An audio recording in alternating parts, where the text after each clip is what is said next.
کہ سادات کنگر شریف کا فیض بس جب تک وہ حیات تھے تب تک تھا، جب وہ پردہ فرما گئے تو فیض بھی ختم ہو گیا۔ نہیں، آج اس شہزادے نے ثابت کر دیا کہ جس طرح فیض مشائخ و سادات کنگر شریف جب حیات تھے اس وقت جاری تھا، آج یہ فیض اسی طرح جاری لیکن یہ پھر اشارہ عقل والوں کے لیے۔ پھر اس طرف آ جائیں شہزادگان مفتی پیر سید محمد عارف شاہ صاحب، ان کو دیکھ لیں کہ وہ فیضان سادات کنگر شریف جو شروع ہوا اکبر شاہ صاحب سے پھر منتقل ہوتا ہوا سید محمود شاہ صاحب تک پہنچا، پھر ان سے منتقل ہوا مفتی سید عارف شاہ صاحب میں، پھر ان کے شہزادگان میں، پھر اس طرف دیکھوں تو پھر وہ فیض سید عبد القادر شاہ صاحب میں، پھر سامر شاہ صاحب میں۔ یہ فیض وہ فیض ہے جو شروع ہوا اور پھر تا قیامت جاری ہو ساری رہے۔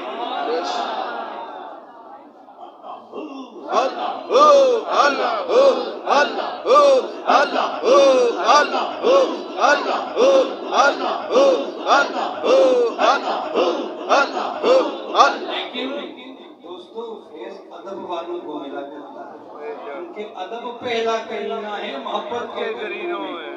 قبلہ والد گرامی کچھ نہیں کہتے، پیر سید محمود شاہ صاحب دفتر والے بابا جی بات مجھے سنا رہے تھے، آپ فرما رہے تھے کہ سید محمود شاہ صاحب علیہ رحمہ جب اپنے مرشد خانے پر حاضر ہوتے نا، فیض آباد شریف میں حاضری کے لیے پیر کنگر کی بارگاہ میں پہنچتے تو گلی میں جو بچے کھیل رہے ہوتے نا ان کو 50 روپے کے نئے نوٹ دیا کرتے ہیں۔ جب حضور والد گرامی مجھے یہ بات سنا رہے تھے تو ان کی بات سن کر، یہ واقعہ سن کر مجھے ایک بات تو سمجھ آ گئی۔ وہ کیا آپ نے کہا آپ کو بھی بتاتا چلا، کیا سمجھ آیا؟ آج ہم نے نا محبت کے لفظ کو بدنام کر دیا ہے، آج ہمیں صرف محبت کہنا آتا ہے۔ محبت کیا ہے، محبت کیسے ہوتی ہے، محبت جب ہو جاتی ہے تو پھر انسان کو کیا کیا حال ملتے ہیں اس سے ہم ناواقف ہیں۔ میں نے جب یہ واقعہ سنا نا مجھے پھر محبت کے لفظ کی سمجھ آئی۔ وہ کیسے سمجھ آئی کہ سید محمود شاہ صاحب دفتر والے بابا جی خلیفہ سادات کنگر شریف، خلیفہ سادات کنگر شریف جب اپنے مرشد کی بارگاہ میں پہنچتے، جب وہ مرشد کی بارگاہ میں پہنچتے وہاں کھیلتے ہوئے بچوں کو بھی پیسے دے دیتے۔ مجھے ایک بات سمجھ آئی، جب محبت مرشد سے دل سے ہو وہ محبت فقط مرشد تک محدود نہیں رہتی، بلکہ پھر مرشد کے گلی کوچوں سے بھی محبت ہو جاتی ہے، مرشد کے گلی کوچوں میں کھیلنے والے بچوں سے بھی محبت ہو جاتی ہے، جو رستہ مرشد کے دربار کو جاتا ہے اس رستے سے بھی محبت ہو جاتی ہے۔ یہ فیض کیسے نہ ملتا دفتر والے بابا جی کو، مہاجی سرکار کو، جنہوں نے محبت مرشد میں حد کر دی، ادب مرشد میں حد کر دی، اور ادب ایسا کیا کہ دنیا والوں کو بتا دیا، دنیا والوں اپنے مشائخ سے وابستہ لوگوں اگر ادب سیکھنا ہے، اگر محبت سیکھنی ہے تو دفتر والے بابا جی سے سیکھو، محبت سیکھنی ہے تو ماجی سرکار سے سیکھو۔ یہ وہ ہستیاں ہیں جنہوں نے اپنا تن من دھن اپنے مرشد پر قربان کر دیا، محبت میں حد کر دی، اور پھر مرشد نے بھی نوازنے میں کمی نہ چھوڑی، نوازنے پہ بھی حد کر دی۔ یہ رونقیں یہ بہار ویسے نہیں ہیں، ہاں ان کے پیچھے کوئی خدمتیں ہیں، محنتیں ہیں، محبتیں ہیں، ادب ہے، اور جب ادب نہ ہونا تو اس محبت کا بھی کوئی فائدہ نہیں ہوتا۔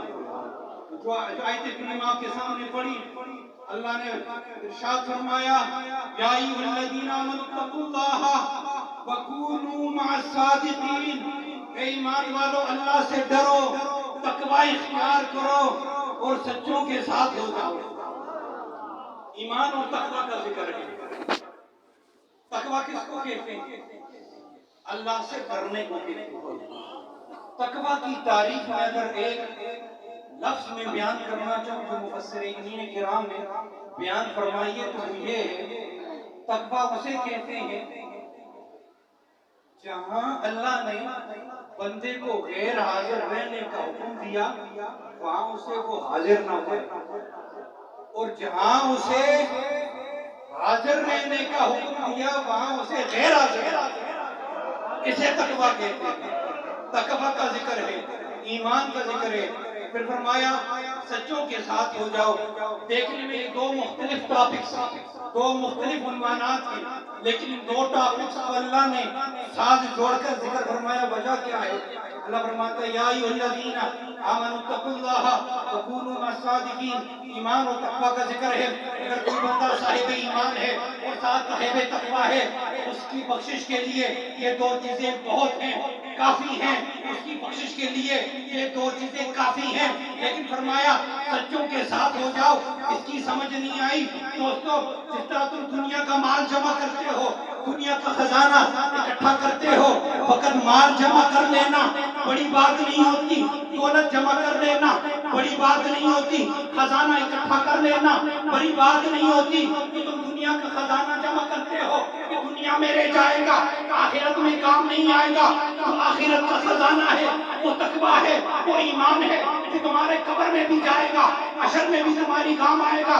جس طرح دنیا کے خزانے پر پہرے دار بٹھا کر رکھتے ہو، تمہیں ڈر ہوتا ہے کہ چوری نہ ہو جائے، کوئی ڈاکو ڈاکہ نہ ڈال دے، کوئی چور چورا نہ لے، اس پر محافظ بٹھا کے رکھتے ہو، سیکیورٹی گارڈ بٹھا کے رکھتے ہو اس کی سیفٹی کے لیے۔ یہ دنیا تمہارا دنیا کا خزانہ ہے، دنیا کے خزانے کی تمہیں فکر ہوتی ہے، تمہاری آخرت کا بھی خزانہ ہے، وہ تقویٰ ہے، وہ ایمان ہے۔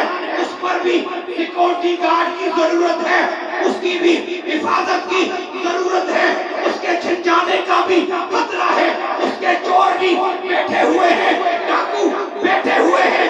اگر چاہتے ہو کہ تمہارا آخرت کا خزانہ محفوظ ہو جائے، سیف ہو جائے، بچ جائے، فرمایا کونوا مع الصادقین، آؤ ان کی محفل میں، جن کی محفل میں شیطان آیا نہیں کرتا، آؤ ان کے پاس جن پر شیطان حملہ آور نہیں ہوتا، کیونکہ یہ خود بھی شیطان کے حملے سے محفوظ رہتے ہیں۔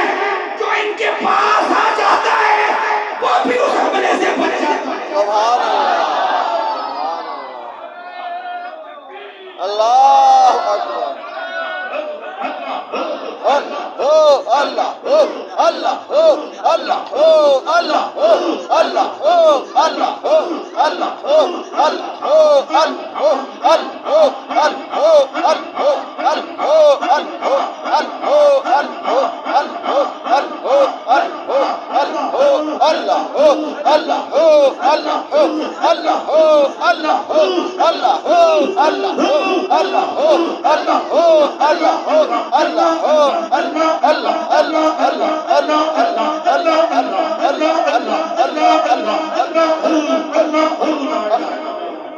مولانا روم نے ساری زندگی علم پڑھا، کتابیں پڑھی، لیکن ایک بات لکھنے پر مجبور ہو گئے۔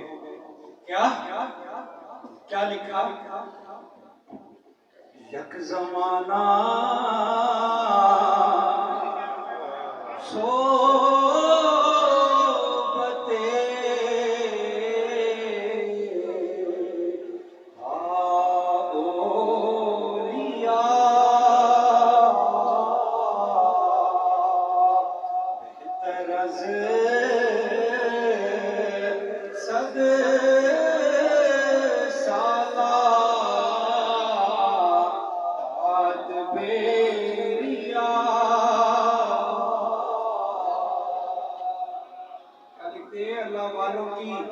صحبت میں اگر ایک لمحہ بھی نصیب ہو جائے نا، وہ 100 سال والی ریا والی عبادت سے بہتر ہے۔ اشرف علی تھانوی صاحب نے مثنوی شریف کی شرح، اس میں آپ نے اس شعر کی تشریح بیان کی۔ کیا لکھتے ہیں؟ آپ لکھتے ہیں اگر بندہ 100 سال بھی عبادت کر لے نا، 100 سال کی عبادت کے بعد بھی، اور طرف بات کرنے لگوں آپ کی توجہ چاہوں گا، 100 سال کی عبادت کے بعد بھی گارنٹی نہیں کہ اس کا خاتمہ بالایمان ہو یا نہ ہو۔ 100 سال عبادت کر لی، گارنٹی پھر بھی نہیں کہ ایمان کا خاتمہ ہوگا یا نہیں۔ لکھتے ہیں اللہ والوں کی صحبت میں ایک لمحے کے لیے آ جاؤ، پھر یہ گارنٹر بن جاتے ہیں، یہ بندے کے ایمان کو خراب نہیں ہونے دیتے۔ ارے یہ بندوں کے دلوں پر حکومت کرتے ہیں، وہ بندہ ایمان کی حالت میں دنیا سے رخصت ہوتا ہے۔ سبحان اللہ۔ اس لیے دوستو جو اولیاء کاملین کی صحبت میں آ جاتے ہیں نا، وہ خود کو عام نہ سمجھے، وہ خاص بنا سکتے ہیں۔ آج کل لوگ نسبت کا انکار کرتے ہیں، نسبت کوئی چیز ہے ہی نہیں، نسبت کا انکاری بن چکے ہیں۔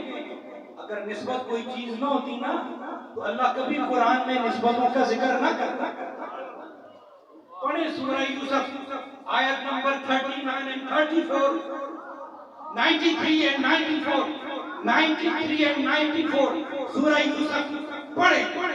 نسبت کی کوئی اہمیت نہ ہوتی اللہ کبھی قرآن میں ذکر نہ کرتا۔ یوسف علیہ السلام کے والد کی بینائی چلی گئی، اب یوسف علیہ السلام چاہتے تو ہاتھ اٹھا کر دعا بھی کر سکتے تھے، اے اللہ میرے والد کی بینائی لٹا دے۔ اللہ ان کی دعا سن کر ان کے والد کی بینائی لٹا لیتا، لیکن نسبت کی امپورٹنس بتانی تھی، نسبت کی اہمیت بتانی تھی، قدر بتانی تھی، منزلت بتانی تھی۔ فرمایا کہ میری قمیص لے جاؤ، میرے والد کی آنکھوں پر ڈال دینا۔ آپ کی قمیص لے گئے، آپ کے والد کی آنکھوں پر ڈالی، جو ہی وہ نسبت والی قمیص، جو ہی وہ نسبت والی قمیص یعقوب علیہ السلام کی آنکھوں سے لگی، اللہ نے بینائی لٹا دی۔ سبحان اللہ۔ نسبت کوئی چیز نہیں، نسبت کی کوئی اہمیت نہیں۔ بنی سورت پڑھیں، سورہ ابراہیم، سورت انبیاء پڑھیں، آیت نمبر 69 پڑھیں۔ جب حضرت ابراہیم علیہ السلام کو آگ میں پھینکا جا رہا تھا تو اللہ نے کیا فرمایا؟ قُلْ يَا نَارُ كُونِي بَرْدًا وَسَلَامًا عَلَىٰ إِبْرَاہِيمَ، اے آگ میرے ابراہیم پر ٹھنڈی ہو جا، سلامتی والی ہو جا۔ اگر ابراہیم علیہ السلام کا لباس جل جاتا، جسم بچ جاتا تو اللہ کے حکم کی نافرمانی نہیں تھی، کیونکہ اللہ نے ابراہیم کے لیے آپ کو ٹھنڈا ہونے کا حکم دیا، سلامتی والے ہونے کا حکم دیا، لیکن وہ کپڑا جو ابراہیم کے ساتھ لگا وہ بھی جل نہ سکا۔ ابراہیم علیہ السلام کی جوتی نالین مبارک جل جاتی، پاؤں بچ جاتا، پھر بھی رب کے حکم کی نافرمانی نہیں ہونی تھی، کیونکہ رب نے آپ کو ابراہیم کے لیے سلامتی والا اور ٹھنڈا ہونے کا حکم دیا۔ وہ جوتی، وہ نالین جو ابراہیم کے قدموں سے لگی، وہ نالین جو ابراہیم علیہ السلام کے قدموں سے جڑی، آگ نے اس پر اثر نہ کیا۔ ارے نالین کو نسبت ہوئی ابراہیم علیہ السلام سے تو آگ نے اسے چھوا نہیں۔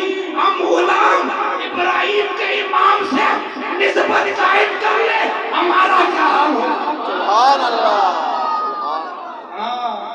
نسبت کوئی معنی نہیں رکھتی، نسبت کوئی چیز نہیں، نسبت ہی تو ہے۔ اصحاب کہف کے پترے نے کیا کیا تھا؟ وہ کتا تھا، نجس تھا، کیا عمل کیا تھا؟ کون سی نمازیں پڑھی تھی؟ کون سی تسبیحات پڑھی تھی؟ کیا کیا تھا؟ بس ان اولیاء کی چوکھٹ پر آ کر بیٹھ گیا تھا۔ ارے اصحاب کہف کے دروازے پر آ کر بیٹھ گیا تھا۔ ارے بنی اسرائیل کے ولیوں سے کتا نسبت پائے۔ آپ کی سبحان اللہ کی آواز آنی چاہیے،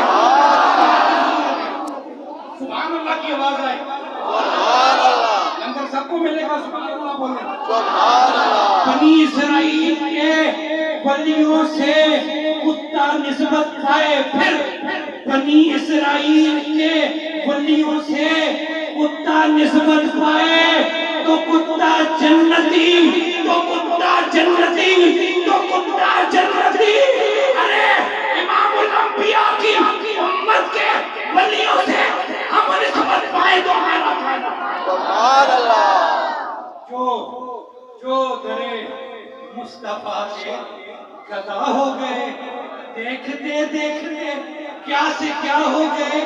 کوئی صدیق فاروق عثمان ہوا، کوئی صدیق فاروق عثمان ہوا، اور کسی کو نبی نے علی کر لیا، اور کسی کو نبی نے علی کر لیا۔ امام جلال الدین سیوطی ملک شام کا سفر کر رہے ہیں، اس لیے حدیث شریف لینے کے لیے ملک شام جا رہے ہیں۔ راستے میں ان کی ملاقات شیخ شہاب الدین علیہ رحمت سے ہو گئی۔ شیخ شہاب الدین فرمانے لگے سیوطی کہاں جا رہے ہیں؟ عرض کی حضور ملک شام حدیث شریف لینے کے لیے جا رہا ہوں۔ شیخ شہاب الدین فرمانے لگے سیوطی یہاں پر مصلی بچھا لے اور آنکھیں بند کر۔ امام جلال الدین سیوطی نے مصلی بچھایا، آنکھیں بند، جو ہی آنکھیں بند کی سامنے کیا دیکھتے ہیں؟ رسول اللہ صلی اللہ علیہ وسلم کا دربار لگا ہوا، حضور جلوہ افروز۔ امام سیوطی فرماتے ہیں وہ حدیث پاک خود حضور نے اپنے ہاتھوں سے مجھے اپنے ہاتھوں سے عطا کر دی۔ میں نے جب آنکھ کھولی تو میں حیران رہ گیا، ششدر رہ گیا۔ میں نے ہاتھ جوڑ لیے شیخ شہاب الدین علیہ رحمت کی بارگاہ میں، حضور یہ منزلیں کیسے ملی، اس مقام پر کیسے پہنچے، یہ مقام آپ کو کیسے ملا؟ شیخ شہاب الدین علیہ رحمت فرماتے ہیں سیوطی زندگی کے 40 دن ایسے گزار لو کہ تمہارا دھیان رسول اللہ سے ہٹ کر کہیں اور نہ جائے، ایک دن آئے گا یہ منزل تمہیں بھی نصیب ہو جائے۔ امام فخر الدین رازی نے 100 دلائل لکھے تو ہی، اور پھر خیال آیا کسی اللہ والے کی نسبت اختیار کر لی جائے تو نجم الدین کبریٰ علیہ رحمۃ کی بارگاہ میں حاضر ہوا۔ نجم الدین کبریٰ اللہ والے جو ہوتے ہیں نا، یہ کیا ہوتے ہیں؟ دلوں کے جاسوس ہوتے ہیں۔ ہاں، یہ ان کی نظر دلوں پر ہوتی ہے۔ جو واقعی اللہ والا ہوتا ہے نا، اس کی نظر آنے والے کے جیب پر نہیں ہوتی بلکہ آنے والے کے دل پر ہوتی ہے۔ نجم الدین کبریٰ کے پاس آئے نا، نجم الدین کبریٰ لے رہا فرمانے لگے فخر الدین یہ جو علم کا گھمانڈ ہے نا، اس کو اتار کے پھیرانا۔ سمجھ گئے؟ فخر الدین رازی آپ کے آستانے سے باہر نکلے، ایک شخص مل گیا، اس سے سوال کرتے ہیں اللہ کو ایک مانتے ہو؟ کہتے جی اللہ کو ایک مانتا ہوں۔ فرماتے کوئی دلیل ہے؟ کیا پوچھا کوئی دلیل ہے؟ وہ شخص بھی کوئی نسبت والا تھا۔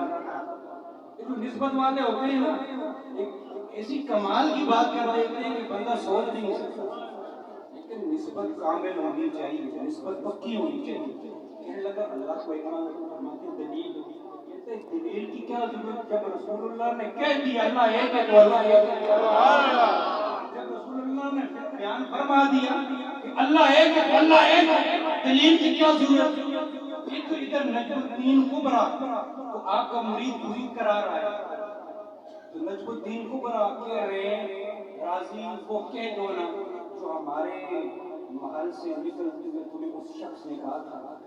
اب وہ غلام حیران ہے جو وضو کرا رہے ہوئے، یہاں یا تو آپ یا میں ہوں، ہمارے علاوہ تیسرا کوئی بندہ نہیں، آپ کس سے ارشاد فرما رہے ہیں؟ ہائے افسوس، فخر الدین رازی پہ وقت آخر آ گیا، ادھر وقت آخر آیا، ادھر شیطان حملہ ہو گیا، شیطان نے مناظرہ شروع کر دیا۔ فخر الدین رازی نے ایک دلیل دی، شیطان نے اس کا جواب دے دیا۔ فخر الدین رازی نے دوسری دلیل دی، شیطان نے اس کا جواب دے دیا۔ تیسری دلیل دی، اس کا جواب دے دیا۔ میں نے کہا فخر الدین وہ بات کیوں نہیں کہتے تو میرے محل سے نکلتے ہوئے تمہیں اس شخص نے کہا تھا کہ کہہ دو نا رسول اللہ کے کہے اللہ کو ایک مانتا ہوں۔ دوستو یہ مقام ملتا کیسے ہے؟ یہ مقام صحبتوں سے ملتا ہے، نسبتوں سے ملتا ہے۔ آخری بات، جب انسان بیمار ہو جاتا ہے نا، اس کا جسم میں تکلیف ہو، معدہ خراب ہو، دل کی تکلیف ہو، تو وہ معدے کے اسپیشلسٹ کے پاس جائے گا، ہارٹ اسپیشلسٹ کے پاس جائے گا۔ وجہ کیا ہے؟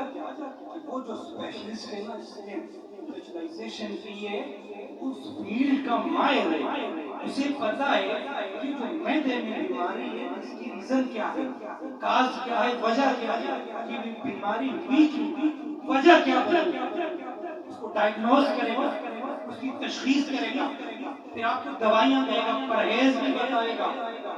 پھر جب آپ دوائیاں لیں گے ساتھ پرہیز کریں گے، دوائیاں لیں گے اور پرہیز کریں گے تو پھر صحت یاب ہوگی۔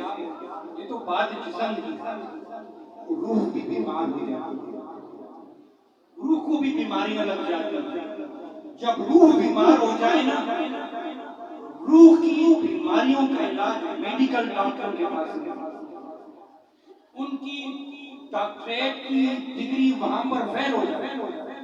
اگر کسی کو روح کی بیماری لگ جائے نا، نماز میں دل نہیں لگ رہا، درود شریف میں دل نہیں لگ رہا، ہاں جی روزہ نہیں رکھ رہا، ہاں جی فرائض میں کمیاں کر رہا ہے، یہ ساری روح کی بیماریوں کی وجہ سے یہ بیماریاں لگتی ہیں۔ تو جب روح بیمار ہو جائے نا، اس کے ڈاکٹر بھی موجود ہیں۔ وہ کون ڈاکٹر ہیں؟ اولیاء کرام۔ جب انسان کی روح بیمار ہو جائے اسے کہیں اور نہیں جانا، اولیاء کاملین کی صحبت میں آ جائے، سنگت میں آ جائے، ان کی صحبت میں کچھ وقت گزار لے، علاج نہیں کرتے، کچھ وقت گزار لے، کوئی ٹوٹی چھوٹی لگا کر چیک نہیں کرتے، بس صحبت میں کچھ دیر کے لیے بیٹھ جائے، ان کی میت میں آ جائے، نظر ڈال کر دل کی دنیا کو بدل کے رکھ دیتے ہیں، روح کی بیماری کو ٹھیک کر دیتے ہیں۔ لیکن نیت کیا ہونی چاہیے؟ نیت میں اخلاص ہونا چاہیے، نیت سچی ہونی چاہیے۔ جب سچی نیت کے ساتھ اللہ والوں کی صحبت میں آئے گا، وہ نظروں سے نگاہیں ڈال کر تمہاری بیماریاں بھی بدل دیں گے۔ عزت نہ شہرت بڑی چیز ہے، نہ عزت نہ شہرت بڑی چیز ہے، اللہ والوں سے نسبت بڑی چیز ہے، اللہ والوں سے نسبت بڑی چیز ہے، اللہ والوں سے نسبت بڑی چیز ہے، اللہ والوں سے نسبت بڑی چیز ہے۔ اللہ پاک کی حاضری میرے مشائخ سادات کرام قبول فرمائے۔ ہم علینا